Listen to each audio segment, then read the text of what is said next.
Livro do Jogador, Apêndice B, Deuses do Multiverso. Episódio 119, Panteões da Fantasia Histórica, Mitologia. Regras do D&D 5e. Uma produção RPG Next. Seja bem-vindo, seja bem-vinda a mais um Regras do D&D 5e. Eu sou Rafael47 e nesse episódio irei apresentar a você o que o livro do jogador do RPG Dungeons & Dragons, quinta edição, diz sobre as mitologias, os deuses mitológicos que inspiraram os próprios deuses do multiverso de Dungeons & Dragons. Acompanhe comigo nesse episódio.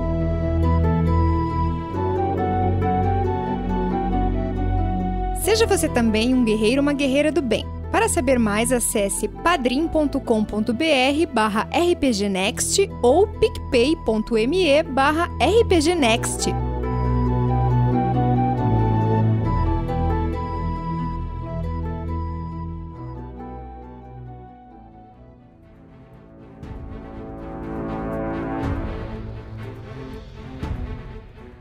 Então, na página 297 do livro do jogador, ele apresenta o panteão, ou seja, o conjunto de deuses da fantasia histórica. Por que fala fantasia? Porque na época em que esses deuses existiam, para nós, no mundo de hoje, é considerado uma mitologia. Então, os panteões celta, egípcio, grego e nórdico são interpretações fantásticas de religiões históricas dos antigos tempos do nosso mundo. Elas incluem deuses que, na maioria, são apropriados para se usar em um jogo de D&D, separando-os do seu contexto histórico no mundo real e unidos em panteões que servem às necessidades do jogo. Então o livro tem uma descrição curta para cada um desses 4 panteões, começando com um panteão celta. Diz o seguinte, Dizem que algo selvagem se esconde no coração de cada alma. Um canto que se arrepia com o som dos gansos grasnando à noite, do vento sussurrando através dos pinheiros, do vermelho inesperado do visco em um carvalho. Eles surgem de córregos e riachos, a força deles aumenta com a força do carvalho, a beleza das florestas e pântano aberto. Quando o primeiro silvícola ousou colocar um nome na face vista no tronco de uma árvore ou na voz balbuciante do riacho, esses deuses obrigaram-se a existir. Os deuses celtas são muitas vezes servidos tanto por druidas quanto por clérigos, já que eles são intimamente ligados às forças da natureza que os druidas veneram. Inclusive, se você nunca ouviu música celta, eu recomendo você ouvir, que é bem legal. E é bem medieval também. Indo agora para o panteão grego, diz o seguinte: os deuses do Olimpo se fazem conhecidos com o suave bater das ondas nos litorais e o estrondo do trovão entre os picos enevoados. As espessas florestas ressecadas infestadas de javalis e as colinas cobertas por oliveiras guardam vestígios de sua passagem. Cada aspecto da natureza ecoa com a presença deles e eles adquiriram um lugar para si mesmo dentro do coração dos humanos. Também. Na cultura pop, acredito que o desenho dos Cavaleiros do Zodíaco seja uma boa referência para esse panteão grego. Indo agora para o panteão egípcio. Esses deuses são a jovem dinastia de uma antiga família divina, herdeiros da regência do cosmos e da manutenção do princípio divino de Ma'at. Eu acho assim que fala. A ordem fundamental da verdade, justiça, lei e ordem que coloca deuses, faraós, mortais e o homem e mulher comuns em seus lugares lógicos e justos no universo. O panteão egípcio é incomum por ter 3 deuses com o domínio da morte em diferentes tendências. Anubis é o deus leal e neutro do além-vida, julgando as almas dos mortos. Set é o deus caótico e mau do assassinato, no entanto, mais conhecido por matar seu irmão Osíris. E Nephthys, acho assim que fala, ou Nephthys, é a deusa caótica e boa da manhã. Portanto, apesar da maioria dos clérigos do domínio da morte, encontrado no livro do mestre ou guia do mestre, serem personagens próprios para vilões, os clérigos que servem Anubis ou Nephthys não precisam ser. E o último panteão descrito é o panteão nórdico, onde a terra despenca das colinas nevadas para os fiordes gelados abaixo, onde os escaleiros atracam na praia, onde as geleiras avançam e recuam a cada outono e primavera. Essa é a terra dos vikings, o lar do panteão nórdico. é um clima brutal que clama por uma vida brutal. Os guerreiros dessa terra tiveram que se adaptar às condições inóspitas para sobreviverem, mas eles não foram dobrados pelas necessidades do ambiente. Dada a necessidade de assaltar atrás de comida e riqueza, é impressionante que esses mortais tenham chegado onde chegaram. Seus poderes refletem as necessidades que os guerreiros têm de uma liderança forte e de ações decisivas. Então, eles veem suas divindades em cada curva de um rio, as ouvem no estrondo do trovão e no ressoar das geleiras, e sentem o cheiro deles na fumaça de uma maloca em chamas. O panteão nórdico inclui duas famílias principais: os Aesir, divindades da guerra e destino, e os Vanir, deuses da fertilidade e prosperidade. Uma vez inimigas, essas duas famílias agora estão bastante unidas contra seus inimigos em comum, os gigantes, incluindo os deuses Surtur e Tirim. Acho que é assim que fala. Se alguém souber pronunciar, me corrija.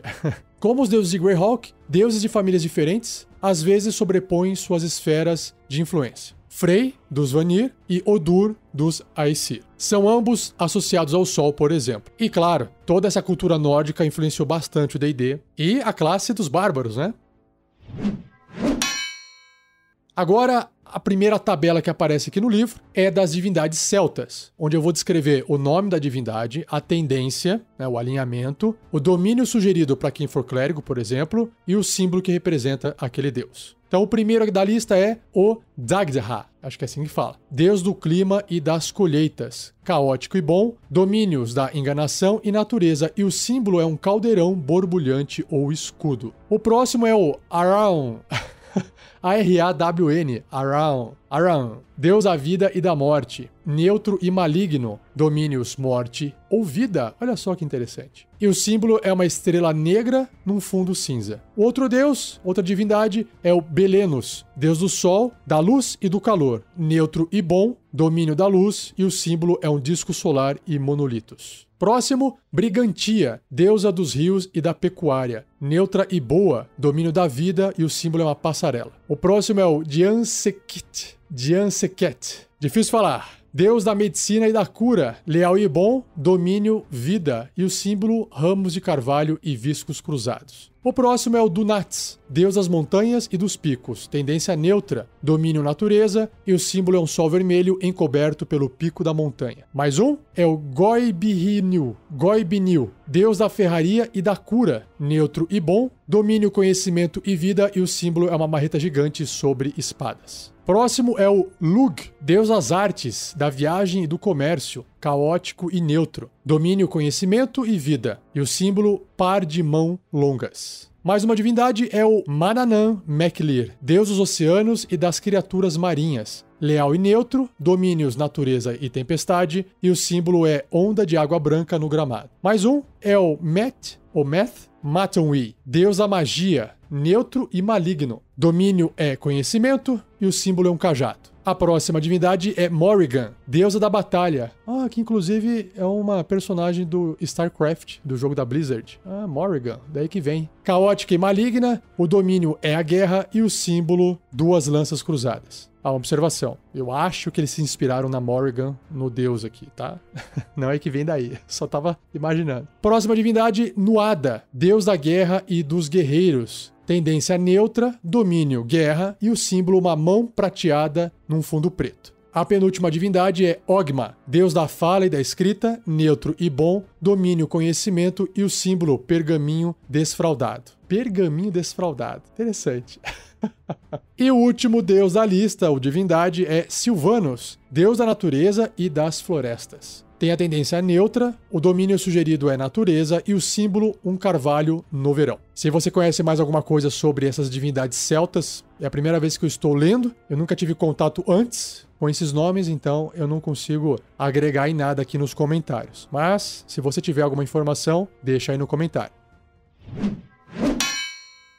A próxima tabela são de divindades gregas. Imagino eu aqui que a gente vai conhecer muito mais dessas divindades, né? Então, começando com o primeiro da lista, Zeus, deus dos céus, senhor dos deuses, tendência neutra, domínios sugeridos, tempestade, e o símbolo punho cheio de relâmpagos. Esse eu conheço. Próximo, Afrodite, deusa do amor e da beleza, caótico e boa, domínio luz, e o símbolo uma concha do mar. Afrodite, inclusive, é um cavaleiro de ouro no Cavaleiro do Zodíaco. Mais um, Apolo, deus da luz, música e da cura. Tendência caótica e boa. Domínio sugerido, conhecimento, luz e vida. E o símbolo é lira. Nós temos Ares, deus da guerra e do conflito, caótico e maligno. Domínio sugerido é a guerra e o símbolo é a lança. Inclusive, os Cavaleiros do Zodíaco lutam contra Ares. Artemis, deusa da caça e do nascimento, neutra e boa. Os domínios são natureza e vida e o símbolo arco e flecha num disco lunar. A Atena, deusa da sabedoria e da civilização, leal e boa. Domínios, conhecimento e guerra e o símbolo é a coruja. E a Atena é a personagem dos Cavaleiros do Zodíaco. Próxima divindade, Deméter, deusa da agricultura, neutra e boa. Domínio sugerido é a vida e o símbolo uma cabeça de égua. Dionísio, deus da alegria e do vinho, caótico e neutro. Domínio da vida e o símbolo Tirsus, que é um cajado com ponta cônica de pinho. Se chama Tirsus. Hades, deus do submundo, leal e maligno, domínio da morte. O símbolo é um carneiro negro e Hades também foi um deus inimigo que lutou contra os Cavaleiros do Zodíaco. Hecate, deusa da magia e da lua, caótica e maligna, conhecimento e enganação são seus domínios e o símbolo é o ocaso lunar. Hefesto, deus da forja e da construção, neutro e bom, domínio, conhecimento e o símbolo martelo e bigorna. Hera, deusa do casamento e da intriga, olha só,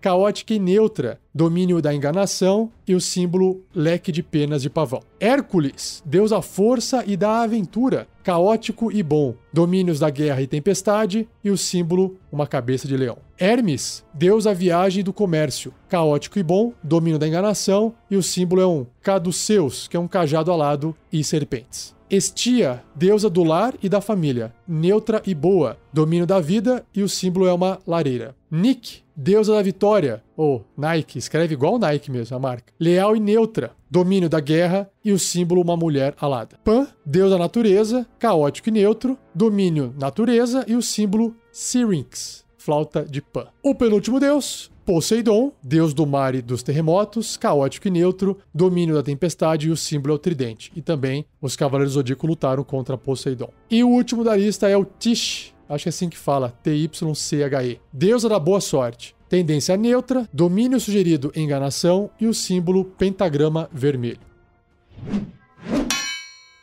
Indo agora para a tabela de divindades egípcias, a primeira divindade é Re-Horakhti, deus do sol, senhor dos deuses. Nunca ouvi falar desse deus aqui. Leal e bom, domínio, luz e vida e o símbolo disco solar envolto por uma serpente. Anubis, deus do julgamento e da morte, leal e neutro, domínio da morte e o símbolo é um chacal negro. Apep, deus do mal, fogo e das serpentes. Ele é neutro e maligno, com o domínio da enganação e o símbolo serpente flamejante. Bast, deusa dos gatos e da vingança. Caraca, até o gato aqui tem um deus, hein? Caótico e bom, domínio da guerra e o símbolo é o gato. Bes, deus da sorte e da música, caótico e neutro, domínio da enganação e o símbolo é uma imagem do deus deformado. Ator, com H, deusa do amor, da música e da maternidade. Neutra e boa, domínios da luz e da vida, e o símbolo é uma cabeça de vaca com chifre e disco lunar. Imhotep, tem um H no meio, pode ser Imhotep, mas acho que é Imhotep, deus dos ofícios e da medicina. Neutro e bom, com domínio do conhecimento e o símbolo pirâmide de degraus. Isis, deusa da fertilidade e da magia, neutra e boa, domínios do conhecimento e da vida, e o símbolo é um Enki e estrela. Enki é tipo um 8 cortado no meio com um tracinho embaixo, assim, parece um lacinho. Próxima divindade é o Nephthys, deusa da morte e da tristeza. Caótica e neutra, domínio sugerido é a morte e o símbolo chifres em volta de um disco lunar. Osíris, deus da natureza e do submundo, leal e bom, domínios natureza e vida e o símbolo gancho e mangual. Ptah, deus dos ofícios, do conhecimento e dos segredos, leal e neutro e domínio sugerido é o conhecimento e o símbolo é o touro. Set, deus das trevas e das tempestades desérticas, caótico e maligno, domínios sugeridos enganação, morte e tempestade e o símbolo cobra enrolada. Sobek, deus da água e dos crocodilos. Nossa, que específico.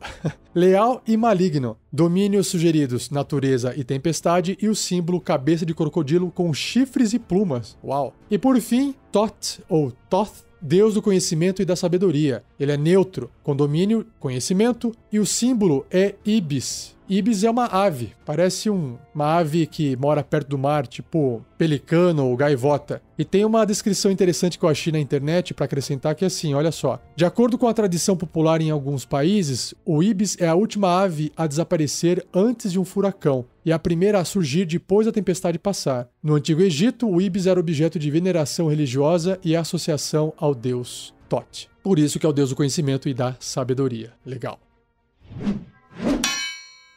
E por fim, a última tabela são as divindades nórdicas, que inclusive tem uma saga dos Cavaleiros do Zodíaco que se passam com deuses nórdicos. E, gente, tem seriado de Vikings, tem aí o Thor, né, e o seu irmão, e aí vai o nome da galera da divindade nórdica. Então vamos lá. O primeiro da lista é Odin, deus do conhecimento e da guerra. Ele é neutro e bom, domínio sugerido, conhecimento e guerra, e o símbolo é o olho azul vigilante. Aegir, deus do mar e das tormentas, neutro e maligno, domínio da tempestade e o símbolo ondas oceânicas vigorosas. Balder, deus da beleza e da poesia, neutro e bom, domínio luz e vida, e símbolo é o cálice de prata incrustado com gemas. Forseti, ou Forsete, deus da justiça e da lei, neutro, domínio sugerido luz, e o símbolo, a cabeça de um homem barbudo. Frey, deus da fertilidade do sol, neutro e bom, domínios luz e vida, e o símbolo uma espada grande azul gelo. Freya, deusa da fertilidade e do amor, neutra e boa, com domínio da vida e o símbolo um falcão. Frigga, deusa do nascimento e da fertilidade, ela é neutra, domínios luz e vida e o símbolo é o gato. Heimdall, deus da vigilância e da lealdade, leal e bom, domínios guerra e luz, e o símbolo uma trombeta. El, ou Hel, porque começa com H, H-E-L, Hel, deusa do submundo, neutra e maligna, domínio da morte, e o símbolo é rosto de mulher apodrecido de um lado. Hermond,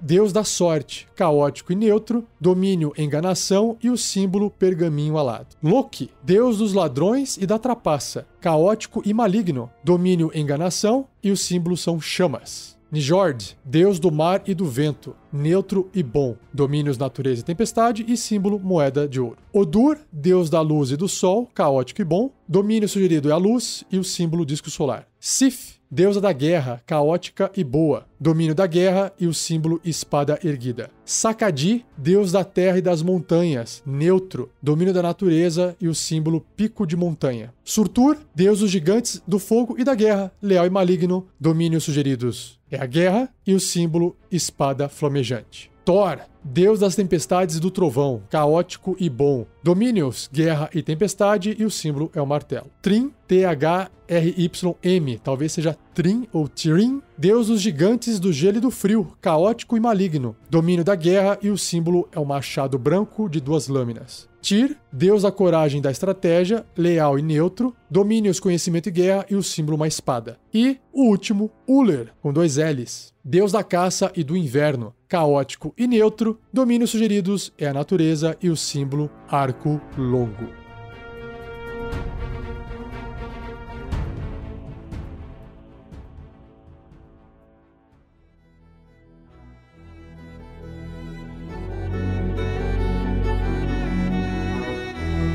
E assim eu encerro mais um episódio do Regras do D&D 5e. Espero que você tenha gostado. Envie suas dúvidas para rafael47@rpgnext.com.br ou escreva no post desse episódio. Eu vou acumular essas dúvidas e fazer um cast especial só de respostas futuramente, tá bom? Não se esqueça de compartilhar para ajudar no projeto e um grande obrigado mais uma vez a Gleico Vieira Pereira, o editor desse episódio. Ah, e não se esqueça, se você não tem uma cópia dos livros do D&D e quiser comprar um case, um box, né, uma caixinha com todos os 3 livros dentro, eu sugiro vocês acessarem o post desse episódio, entrar lá, tem um link afiliado do Amazon que você pode comprar esse case bonitão, é um gift set, né, um conjunto de livros que são os 3 livros principais, livro do jogador, livro do mestre e livro dos monstros, só que em inglês, versão corrigida, bonitinha, eu tenho uma cópia, é lindo. D&D fez 45 anos no ano de 2019 e é uma cópia que você pode adquirir e vai durar pro resto da sua vida. O preço é salgado porque é convertido em dólar, mas fica mais barato comprar no amazon.com.br no nosso link de afiliado do que você mandar importar, por exemplo, pelo amazon.com. Você vai pagar uma nota por causa de envio e tal. Enfim, acesse o post e dê uma olhadinha. Se você não tiver, compre uma cópia e ajude a gente também no projeto. O preço para você não vai mudar nada.